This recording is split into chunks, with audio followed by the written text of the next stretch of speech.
Olá a todos, aqui é o Noam. Como muitos de vocês sabem, eu apresento 2 podcasts aqui no Desvendando a História de Israel. Nós mergulhamos fundo na história rica e complexa de Israel. Mostramos o lado bom, o ruim, o feio, o belo, o inspirador e o difícil. É isso que fazemos no Desvendando a História de Israel e nos Judeus Curiosos, que apresento com a Michal Biton.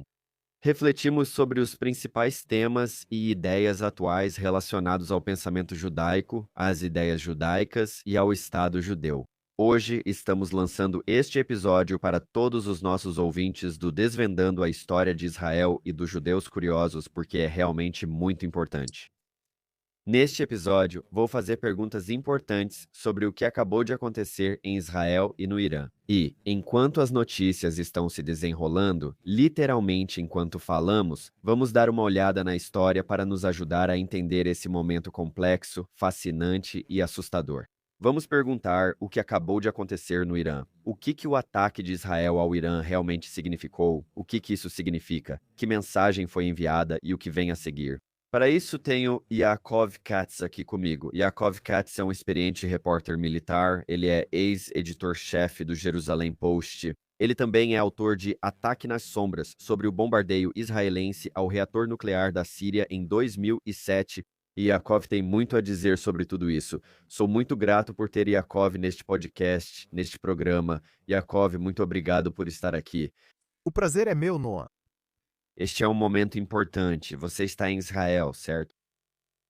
Na verdade, estou em Chipre porque estava voando de volta para Israel na noite de quinta-feira, vindo de Londres, onde participei de uma conferência. O voo deveria pousar às 3h30 da manhã.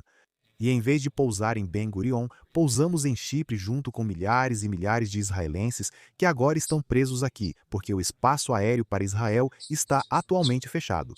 Uau! Ok, isso é impressionante. Isso é realmente impressionante. Obrigado por estar aqui conosco. Você não conseguiu voltar para Israel. Eu quero entender o que acabou de acontecer. Então, rapidamente, você pode me dizer o que acabou de acontecer? O que aconteceu? Explique objetivamente o ocorrido. Os fatos são simples.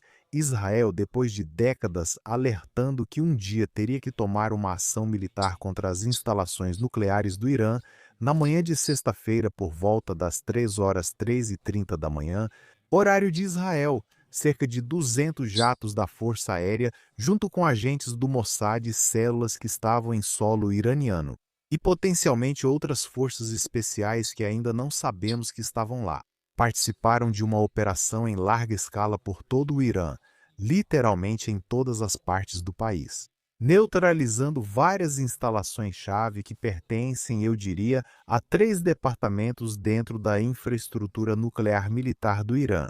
Primeiro, instalações nucleares. A principal delas é Natanz, uma instalação sobre a qual ouvimos falar muito ao longo dos anos. Natanz foi revelada ao mundo pela primeira vez por um grupo de resistência iraniano, acho que em 2002 ou 2003. Ela foi construída profundamente enterrada sob as montanhas do Irã. Era um lugar onde instalaram suas centrífugas mais avançadas. Essas são aquelas máquinas de aço pelas quais você gira o urânio para refiná-lo a um nível suficientemente alto para poder usá-lo para fins militares. Eles instalaram milhares de centrífugas diferentes lá ao longo dos anos. Esse era o principal local deles para o enriquecimento de urânio. Parshin, outra instalação próxima a Teres, onde o Irã supostamente ao longo dos anos teria testado componentes do programa de armas e a parte bélica de uma bomba nuclear. Essa é a primeira parte. A segunda parte são, eu diria, as capacidades de mísseis. Também vimos ataques em diferentes bases de mísseis, bases da Força Aérea, locais onde se sabe que o Irã produz e armazena seus mísseis balísticos de longo alcance. Ao entrar nesse conflito, presumia-se que o Irã possuía vários milhares de mísseis balísticos de longo alcance, mas um número muito menor de lançadores. Então, mais mísseis, menor quantidade de lançadores. Israel queria tentar degradar e negar ao Irã a capacidade de retaliar e responder com esses mísseis. Então é aí que esses ataques têm ocorrido. E a terceira categoria é a decapitação do alto comando militar do Irã.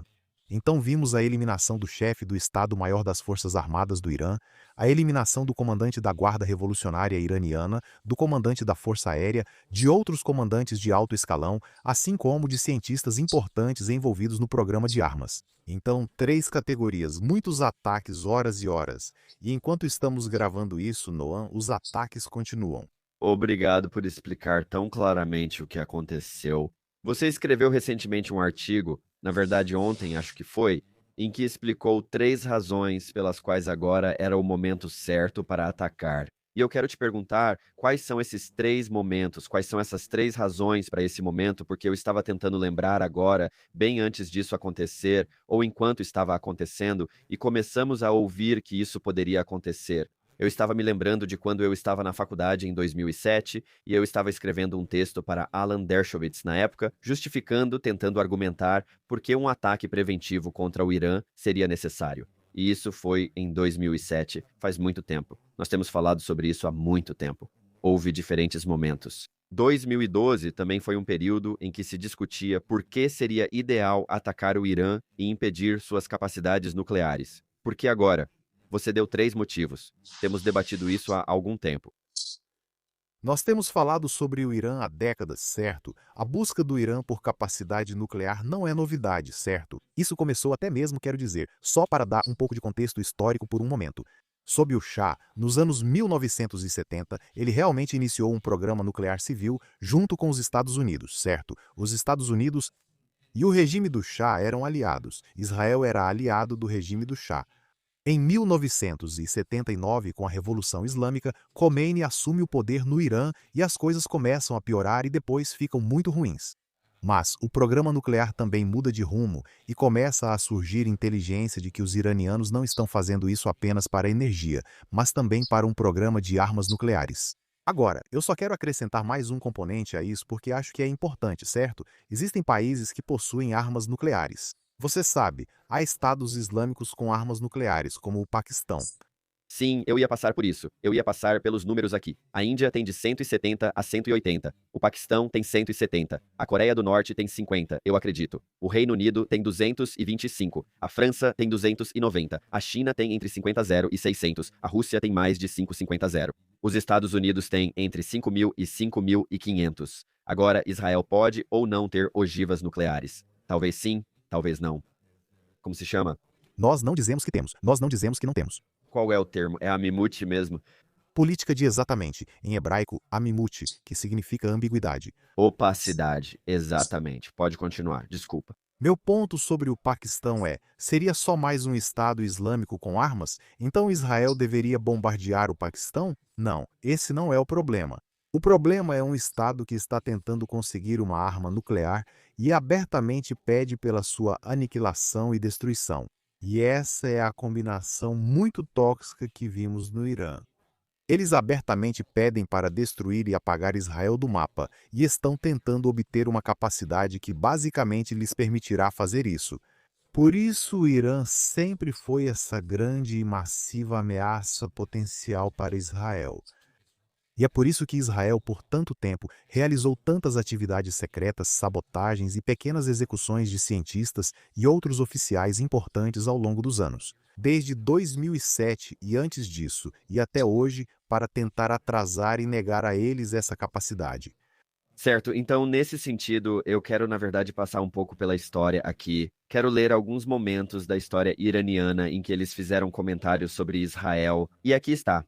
Deixa eu passar por isso com você bem rapidamente. Anos 1980 até 1990, Ayatollah Khomeini chamou Israel de um tumor cancerígeno a ser erradicado, certo? Depois, em 2005, o presidente do Irã, Mahmoud Ahmadinejad, citou infamemente Khomeini, dizendo que Israel deve ser varrido do mapa. Em 2014, Shaz africano ficou conhecido por ser convidado para palestrar na Colômbia durante anos de protestos, sendo alguém que defende a destruição do Estado judeu de Israel. correto, correto. E houve um debate sobre liberdade de expressão naquele momento e surgiram questões sobre os limites disso. Ahmadinejad também se envolveu em negação do Holocausto. Importante lembrar disso. Em 2014, o líder supremo Ayatollah Ali Khomeini declarou que o regime bárbaro, semelhante a um lobo e infanticida de Israel, não tem cura a não ser aniquilado. Certo. Em 2015, Khomeini reforçou sua posição, prevendo em 9 de setembro de 2015 que Israel não existirá em 25 anos e assim por diante. Há momentos aos quais você se refere. E em 2019 temos exemplos de que, pouco depois de ser nomeado chefe da Guarda Revolucionária, o general Hussein Salami proclamou que destruir Israel era um objetivo alcançável. Agora, isso está indo bem. Ele não está mais vivo, senhor. Salam, ele já não está mais entre os vivos há muito tempo. Ok, então temos todos esses exemplos, e eu pulei alguns, mas só queria ter certeza. Isso é tanto um podcast de história quanto um podcast de pensamento judaico, no que diz respeito aos judeus errantes e à análise da história israelense. É um podcast de história. Estamos combinando os dois agora. Quero garantir que todos entendam como Yaakov disse que há uma combinação de fatores. Existem outros países que têm capacidade nuclear, mas não existem, como acho que você está dizendo, países com capacidade nuclear próximos de Israel que também dizem que querem destruir Israel. Exatamente. Essa é a combinação com a qual Israel não pode conviver. Então, voltando ao que você perguntou sobre os 3 motivos pelos quais esse era o momento certo para fazer isso. O primeiro motivo foi o que ouvimos na última semana ou algo assim da AIEA, o órgão de vigilância nuclear da ONU. O Irã tem violado o TNP, o Tratado de Não Proliferação, do qual é signatário, que deveria impor limites ao que eles podem fazer com seu programa nuclear. Eles enriqueceram, quadruplicaram a quantidade de urânio enriquecido ao nível de 60%. Agora, só para explicar também aos nossos ouvintes, para fins de energia civil, não há motivo para ter urânio enriquecido acima de 4%. Eles chegaram a 20%, depois subiram para 60%. Você só precisaria desse nível tão alto se quisesse pular rapidamente para 90%, que é o urânio de grau militar, o que seria necessário para uma bomba. Então, eles sempre, se você olhar consistentemente na última década, digamos assim, eles costumavam ficar em 4, depois iam para 20, aí começaram a ir para 60, depois começaram a aumentar mais para 60 e então acumularam. Quadruplicaram a quantidade que tem a 60%, já o suficiente para 9 artefatos nucleares e seriam capazes de refinar para 90% em apenas uma semana. Com as centrífugas citadas antes, que esperamos já terem sido destruídas em Natanz. Então temos a AIEA nos dizendo que eles estão violando, estão quebrando todas as regras, estão avançando. Primeiro, segundo, se olharmos para a estratégia do Irã ao longo dos anos e das décadas, era uma combinação de como podemos dissuadir Israel de nos atacar? E a maneira de fazer isso é, por um lado, dizer aos israelenses: nós vamos destruir vocês, como aquelas citações que você nos deu, Noam. Podemos fazer isso com nossos mísseis balísticos e exércitos de representantes criados por nós. Ou seja, o Hezbollah no Líbano, o Hamas na faixa de Gaza, nosso aliado Assad na Síria, os Houthis no Iêmen. Esses basicamente vão cercar Israel com um cinturão de fogo. Israel sabe que se tentasse nos atacar ou nos atacasse, seria eliminado e bombardeado de uma forma que nunca imaginariam. Bem, vamos olhar para o que aconteceu desde 7 de outubro. 7 de outubro foi um desastre, sem dúvida. Mas o outro lado de 7 de outubro foi a reengenharia do Oriente Médio. Assad se foi, não está mais na Síria. Israel, após a queda dele, destruiu todas as capacidades estratégicas que restavam em seu arsenal: mísseis, força aérea, marinha e armas químicas. Hezbollah, uma sombra do que já foi no passado, e Hamas, menos que uma sombra do que já foi no passado. E o próprio Irã, não vamos esquecer, Israel destruiu seus sistemas de mísseis terra-ar russos S-300 em abril e outubro do ano passado, quando houve o último confronto entre nossos dois países. Então, se você está olhando e pensando sobre quais seriam as repercussões ou as consequências, a retaliação que enfrentaríamos, bem, é uma fração do que teria sido em 6 de outubro de 2023. Este é um momento único e eles vão reconstruir e vão se rearmar. Então você quer agir nessa janela de oportunidade. E aí vem o número 3, Donald Trump. Temos um novo presidente no cargo há cerca de 5 meses. Donald Trump percebeu o Irã e a gravidade da ameaça nuclear do Irã, de forma semelhante a Israel. Agora, ele queria tentar chegar a um acordo 100%. Israel deu a ele espaço e tempo? Acho que sim. Israel disse: sem problema, esperamos, vá negociar. Envie Steve Witkoff, enviado especial, para se reunir com o ministro das Relações Exteriores do Irã em Omã e outros locais. Eles realizaram 5 rodadas de negociações e o Irã insistiu que deveria manter o enriquecimento independente, algo que Trump, convencido por Israel, considerou inaceitável. E ele disse que eles não seriam permitidos. Isso deixou claro que o Irã não estava buscando um acordo, estava tentando ganhar mais tempo. E Israel conseguiu convencer Trump. Não sei se ele deu sinal verde, mas ele não deu sinal vermelho para que Israel tomasse uma atitude. Ok, fascinante. Agora entendo um pouco mais sobre a história. Entendo esses 3 motivos diferentes pelos quais agora era o momento certo para atacar. Também quero entrar um pouco mais na história, se possível. Vamos para 1981 e 2007. Esses são 2 outros momentos em que Israel realizou ataques preventivos contra possíveis instalações nucleares. Em 1981 foi no Iraque. Chamou-se Operação Ópera. E na Síria, você escreveu um livro sobre isso em 2007, que foi liderado por Ehud Olmert. E eu acho que isso só foi admitido por Israel por volta de 2018, está certo? Algo assim. Quero saber como isso é semelhante ou diferente daqueles momentos.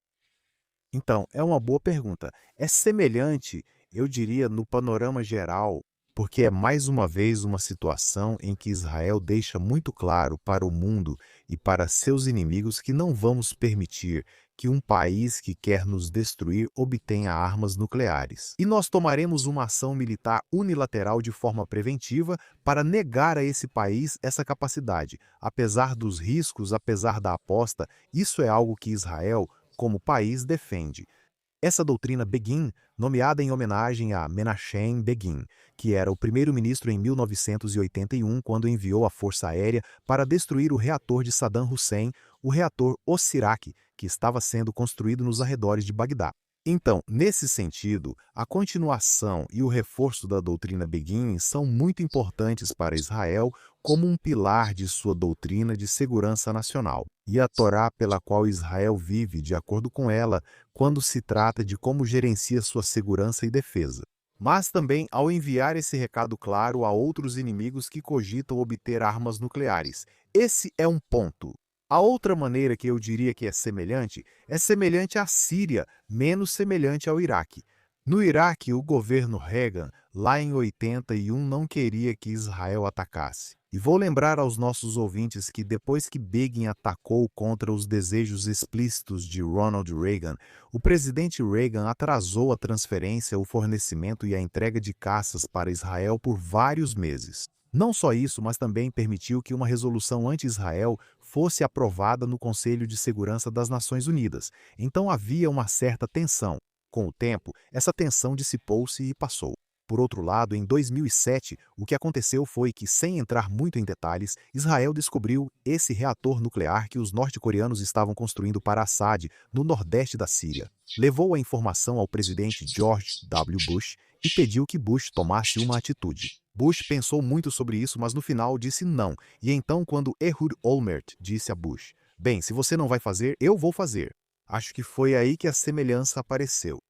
Bush não disse: "Vai em frente, você conseguiu, nós vamos te apoiar, o que você precisar." Bush disse: "Ok, eu respeito sua decisão." Então ele não deu sinal verde, mas também não impediu Israel. E havia pessoas em sua administração, nomeadamente Bob Gates, que era o secretário de defesa, que foram até Bush e disseram: "Bush, você tem que dizer a Olmert para não fazer isso." E Bush disse não. Então ele não deu sinal verde, ele não deu sinal vermelho. Acho que aqui, Trump, estamos vendo um cenário semelhante. Trump não queria isso. Ele teria preferido mais tempo, talvez, para chegar a um acordo. Israel o convenceu de que este é o momento operacional. Precisamos agir já. Então ele não disse, vá em frente, mas também não disse, pare. E vamos ser honestos por um momento. Acredito que quem acompanha Donald Trump pode pensar que se ele dissesse a Netanyahu para não agir, ameaçando retirar apoio, defesa, armas e ajuda, Netanyahu ficaria sozinho. Isso teria sido algo que faria Israel reconsiderar. Então, o fato de não ter havido um sinal verde, nem um sinal vermelho, te dá, vou chamar de sinal cinza, que permite que você atue nessa zona cinzenta e faça o que precisa ser feito. Existe um conceito talmúdico chamado shtika que roda, que significa que o silêncio é igual a consentimento e dizer que está tudo bem. Talvez seja isso que está acontecendo aqui. Nós não sabemos até que ponto os Estados Unidos estão envolvidos, mas como você disse, esse silêncio e essa passividade em torno disso meio que dizem algo sobre o sinal verde, que não é um sinal verde formal, mas pode ser um sinal verde. Então nós não sabemos. Acho que agora estamos vivendo um momento. Hoje é sexta-feira, 13 de junho. Hoje é sexta-feira, 13 de junho, enquanto gravamos. Descobriremos mais depois. Quero saber outra coisa. Você nos traz muita história com clareza sobre o que acontece, por que esse momento é semelhante ou diferente de outros. Outro momento histórico me vem à mente agora. Quero saber até que ponto você acha que isso se relaciona. Estou pensando em 1967, na verdade, quando os egípcios tiveram sua força aérea destruída preventivamente por Israel. E foi esse momento inacreditável que levou a um fervor em torno dessa profunda conexão judaica com Israel. Estou me perguntando se há uma semelhança histórica, se existe um precedente aqui em termos do fervor positivo que surgiu após esse ataque preventivo. Você vê isso na sociedade israelense hoje? E, mesmo estando em Chipre, presumo que sua família está em Israel, certo? Sim. Quero saber como a sociedade israelense está se sentindo agora. Existe entusiasmo? Existe medo? Fizemos isso, graças a Deus, vindos da direita, centro e esquerda? Isso é politicamente divisível em Israel? Ou existe, essa é uma questão que, de modo geral, entre direita, centro e esquerda, há um amplo consenso de que isso foi algo importante a se fazer? Sabe, o dia todo estive escrevendo e dando entrevistas. Estive na BBC, na Sky News e em outros canais, e todos me fizeram a mesma pergunta. E quanto aos críticos de Netanyahu que alegam motivação política? Eu não perguntei. E eu dei a todos e eu dei a mesma resposta para todo mundo. Sim, É absurdo. Isso é uma ameaça existencial potencial à continuidade da existência do Estado de Israel. Um país e um regime que há muito tempo pede para nos destruir, matar meus filhos, impedir um país e aniquilar 10 milhões de pessoas, judeus israelenses, árabes israelenses. Para matar ultra-ortodoxos, seculares, ortodoxos modernos e todos juntos além de circassianos e cristãos, não faz diferença quem seja. E muçulmanos, é claro. Era isso que eles queriam fazer. Então, a política aqui, certo, do que era, eu acho que é completamente justa. Não faz parte do que está acontecendo. Israelenses entendem isso. Os israelenses hoje estão unidos, pois continuam firmes, e acho que é isso que estamos alcançando. 1967, eles permanecem orgulhosos e admirados com o que nosso exército, nossas agências de segurança, o Mossad em particular, são capazes de fazer. As histórias do que o Mossad fez no Irã, montando bases, estabelecendo fábricas de drones, sendo capaz de atacar de dentro do Irã.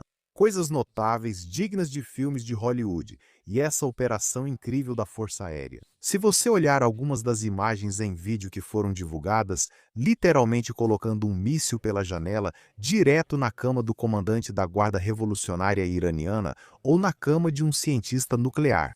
Isso foi enquanto eles dormiam, certo? Israel fez isso. Isso realmente mostra uma qualidade de inteligência e penetração inacreditáveis, mas também uma execução impressionante por parte das Forças Armadas de Israel. Agora, sei que muitos perguntam, como conseguiram isso? Em 7 de outubro fracassaram totalmente. São situações bem distintas. Mas isso te enche de orgulho, pode te deixar de queixo caído e faz você sentir esse sangue sionista correndo nas suas veias e no seu coração, porque é isso que Israel representa. Então, eu totalmente concordo. Quando a gente pensa em 67, pensa em Entebbe. Pensamos no bombardeio do reator nuclear da Síria. Pensamos em Osirak. Pensamos nessas operações heróicas. Mesmo recentemente em Gaza, nosso conhecido Zamora, o cara da Yaman que vai na frente do seu grupo, foi morto tentando salvar e salvando Noah Gamani. Esses são os heróis de hoje, e esses pilotos e caras do Mossad são iguais. Vejo essa semelhança, mas vou te contar outra que percebo. O pré-67, certo? Maio de 67, antes daqueles 6 dias em junho de 67. Israel estava apavorado e sentia que íamos ser literalmente jogados no mar. Não vejo esse sentimento agora, mas há grande apreensão e preocupação com o que vem pela frente. Irã tem habilidades, tem capacidades, tem armas, tem mísseis. Temos alguns dias complicados pela frente. E os israelenses vão precisar se manter resilientes e unidos para superar os desafios que ainda estão no horizonte. Você disse que o sionismo corre nas suas veias. Eu pensei muito sobre isso e vou fazer um episódio inteiro sobre como o sionismo se relaciona com este momento. Mas tem uma citação que ficou comigo do Walter Russell Mead, que escreveu A Arca de uma Aliança, e ele diz que o sionismo não foi o grito de vitória triunfante de um grupo étnico vitorioso, mas sim uma tentativa estranha, louca e desesperada de sobrevivência. E o fato de que, cerca de 77 anos após a criação do Estado de Israel, o fato de que o Estado judeu e o povo judeu ainda precisam lutar desesperadamente pela sobrevivência é algo que, de muitas maneiras, me entristece, mas também assusta. Pode ser existencial, pode ser algo que sempre vai estar presente, sempre vai ser necessário lutar desesperadamente pela sobrevivência. Pelo que entendi, em toda a sociedade israelense, seja de direita, centro ou esquerda, isso não faz diferença. Todos entendem algo que o mundo talvez não entenda, que é que o povo judeu não vai depender dos outros para se proteger e sobreviver. Ser sionista significa dizer: eu vou tomar as rédeas da situação, vou me proteger e ter dignidade ao fazer isso. Foi isso que acabamos de ver. Eu concordo totalmente com você e acho que este é realmente um daqueles momentos incríveis do povo judeu e do Estado de Israel, na forma como estamos unidos. Quero dizer também, Noam, que este será um momento difícil não só para Israel. Todos os judeus ao redor do mundo precisam estar atentos. Falei com autoridades de segurança hoje mais cedo. O Irã tem braços longos e tentáculos que se estendem pelo mundo todo para diferentes lugares, e as pessoas devem ter cuidado. Então, este é um momento em que todos nós, eu acho, precisamos nos unir. Mas vou te dizer, só brincando, sabe? Ou só para contar uma história rápida, você conhece Israel, conhece bem os israelenses. Há dezenas de aviões israelenses que foram desviados para onde estou agora, em Chipre. Estamos a um pulo de Israel, mas não podemos ir para lá por causa do fechamento do espaço aéreo. Os israelenses normalmente, em um momento como este, estariam gritando, berrando e empurrando. E eu vi os israelenses no seu melhor, entendendo que sim, todos nós estamos presos no meio do nada. Nossas famílias estão do outro lado do Mediterrâneo em perigo. E claro, todos nós estamos muito preocupados com o que vai acontecer e adoraríamos voltar para casa. Mas realmente um comportamento e conduta exemplares. E isso, eu estava pensando sobre isso ao ver milhares de israelenses que estão aqui e percebendo que isso acontece porque eles entendem este momento. Eles estão dispostos a pagar esse preço e fazer esse sacrifício porque entendem que há algo muito maior do que todos nós acontecendo agora. Isso é literalmente história. Isso vai garantir a segurança. Eu realmente acredito nisso. Isso vai garantir a segurança dos meus filhos, dos meus netos, se Deus quiser, pelas próximas décadas. Eu ainda não tenho netos, não se preocupe. Mas quando eu tiver um dia, isso vai torná-los mais seguros. O que aconteceu nessas últimas 24 horas, e isso vai me deixar mais seguro também. Meus filhos, meus netos, e eu acho que todos os judeus ao redor do mundo estarão mais seguros por causa do que Israel fez. Bem, eu também ouvi que um dos argumentos é que o mundo ficará mais seguro como resultado. Fora do mundo judaico, no mundo seria mais seguro. Eu tenho uma pergunta para você. Tenho duas perguntas, uma técnica e outra mais abrangente técnica. Como Israel chegou ao Irã? Para quem não sabe, o Irã não é vizinho de Israel. Eu sempre gosto de pensar naquele meme, tipo, você nem é daqui, tipo, você nem é vizinho de Israel. Por que você tenta destruir Israel? Existem países no meio como o Iraque. Sabemos como Israel chegou lá? Essa é minha dúvida técnica. Você levantou um ponto muito importante. Por anos nos perguntaram por que o Hezbollah tem problemas conosco. Porque temos uma fronteira não acordada. Por que o Hamas é contra a gente? Porque nós supostamente estamos ocupando, sabe? Eu digo isso entre aspas, partes da terra natal deles, certo? Seja Gaza ou a Cisjordânia. Qual o nosso problema com os iranianos? Não temos fronteira, disputa territorial, nem eles são árabes, mas persas. Qual a razão disso tudo? Isso porque este país foi sequestrado. Tínhamos boas relações, como disse antes, com o Shah, viajamos para lá. Nossa força aérea consegue voar até lá porque temos realmente alguns dos caças mais avançados que existem no mundo.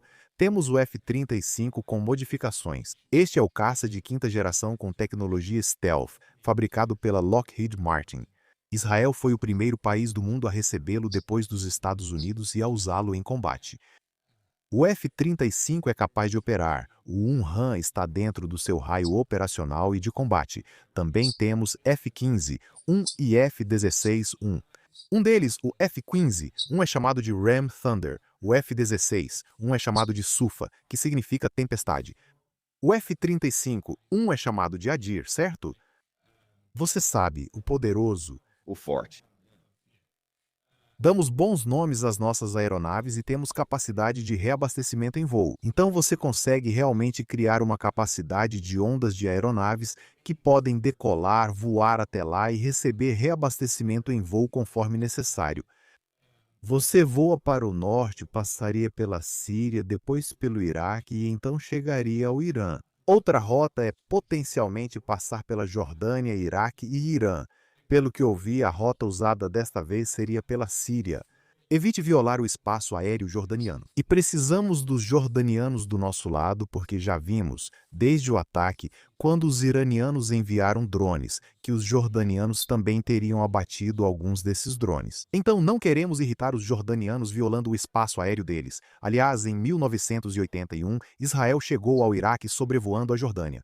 Os jordanianos não ficaram felizes. Hoje temos paz com a Jordânia. Essas são diferentes rotas que você pode seguir até lá. Ok, aqui vai minha pergunta geral. Eu me lembro que isso é diferente do 7 de outubro, porque, de muitas maneiras, é o inverso de 7 de outubro, no sentido de que Israel estava em seu momento mais vulnerável, foi atacado e não sabia o que estava acontecendo. Agora é um momento em que Israel tomou uma ação preventiva para, como você disse, salvar seus filhos e salvar seus netos. Eu me lembro que, nos dias após 7 de outubro, o pensador israelense Michael Goodman disse, em uma conversa, que Israel teria longos dias pela frente. Seriam dias longos pela frente. E o que Israel vai precisar fazer é ser temido pelos seus vizinhos e não amado pelo Ocidente. Israel busca ambos, mas prefere ser temido pelos vizinhos a ser amado pelo Ocidente. Quero saber se você tem alguma perspectiva, algum pensamento sobre os próximos dias, semanas ou meses que devemos considerar em relação ao próximo momento, ao futuro. O que devemos estar pensando, Jacob? À medida que avançamos nesses dias de rampa na reversa e não nesses dias de antecipação após o ataque preventivo, Olha, muito disso vai depender do que acontecer, obviamente do que restar da capacidade do Irã de retaliar e do que eles conseguirem fazer.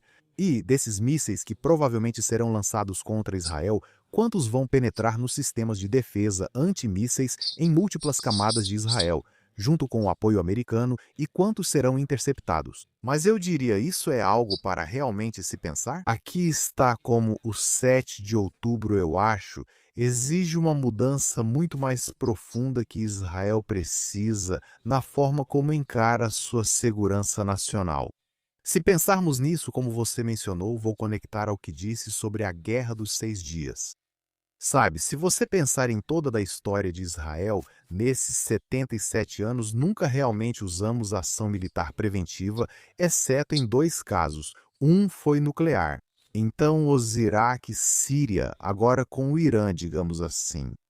E o segundo foi durante o que chamamos de Guerra entre Guerras, o Mabam, que é a sigla, que foi depois que a guerra civil estourou na Síria e o Irã começou a se entrincheirar na Síria. Israel viu uma oportunidade de eliminar isso porque entendeu que havia risco mínimo de retaliação por parte da Síria.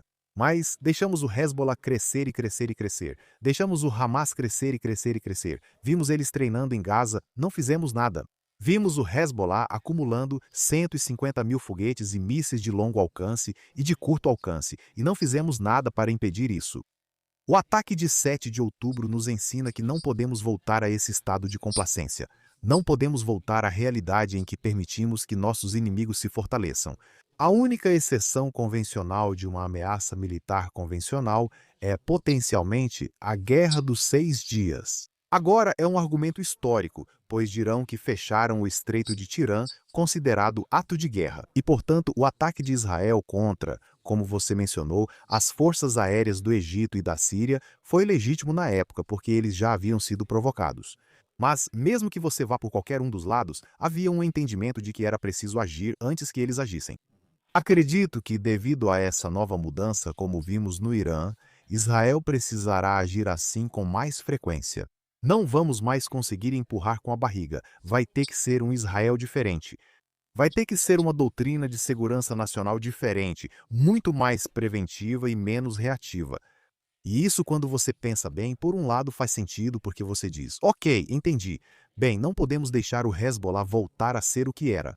Não podemos deixar o Hamas voltar a ser o que era, nem o Irã nesse caso. Mas se você pensar pelo outro lado, isso significa que Israel vai ter que lutar o tempo todo. Nunca vai acabar. Vai ser um cortar de grama constante, se eu puder usar essa metáfora, em todas as suas diferentes frentes. E isso é um pouco triste porque os israelenses não querem lutar, eles só querem viver em paz, mas nós não podemos. Isso se conecta ao que Mika disse: precisamos que nossos inimigos nos temam. Só porque queremos paz não significa que eles também queiram. E, infelizmente, eles não querem. Então, isso vai exigir de nós fazermos coisas que preferiríamos não ter que fazer como povo. E isso é uma mudança. E é uma mudança que eu acho vai ter um impacto profundo em nós como povo e em Israel como país. Yaakov, muito obrigado pelos seus pensamentos, pelas suas reflexões, pela sua história. Yaakov, como eu mencionei, ele escreveu um livro inacreditável sobre a história de 2007, sobre o bombardeio do reator nuclear da Síria em 2007, chamado Ataque Sombrio. E eu incentivo todos a lerem isso. Também vamos lançar um episódio sobre Ataque Sombrio, sobre 2007. Isso também vai sair em breve. Vamos falar muito sobre isso. O que tentamos fazer, o que vou tentar fazer aqui, é trazer clareza ao caos aqui em Israel, na sociedade israelense, na história judaica, neste momento. Pessoas como Yaakov nos ajudam a trazer clareza nesse caos. Yaakov, por favor, fique seguro. Por favor, envie nosso carinho à sua família. E sabe, acho que nesse momento, em todo o mundo judaico, as pessoas dizem Am Kai. Amém. Obrigado, Noam. Obrigado. Desvendando a história de Israel e judeus errantes, produções da Unpacked, marca de mídia de portas abertas. Sou Noam Wiseman. A produção deste episódio contou com Jenny Falcão, Hart Levine, Rivki Stern e Rob Para. Michal Beaton não participou deste episódio, mas Yaakov Katz esteve presente. Outras conversas virão. Como sempre, envie e-mail para noam@unpack.media. Não esqueça de se inscrever, avaliar e dar sua opinião onde ouvir o podcast. Até a próxima.